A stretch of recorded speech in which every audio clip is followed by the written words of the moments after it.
Özümüz elimle mühür vurup ağladım.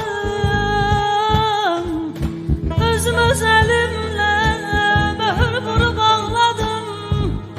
Sevgi adlı məbədimi bağladım.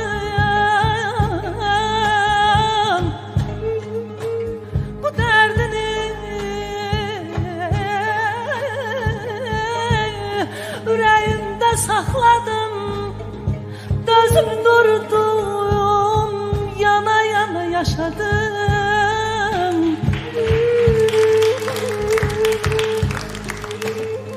Gah baharı payız gördü gözlerim,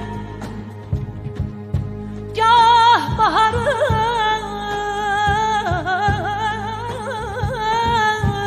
payız gördü gözlerim.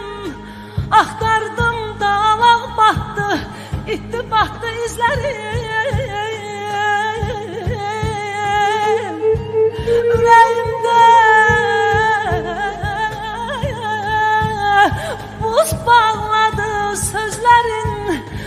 Ömür verdim, esen yele yaşadım.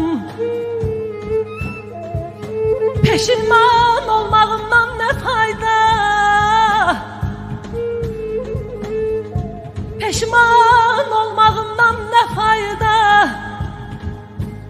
Pənah aparan tek olan Allah'a. Bundan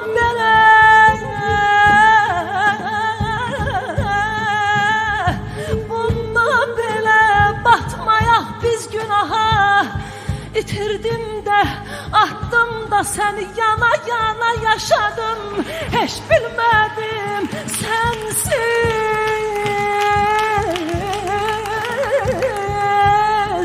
hiç bilmedim sensiz ömrü. Ben nece yaşadım da ele bile yaşadım.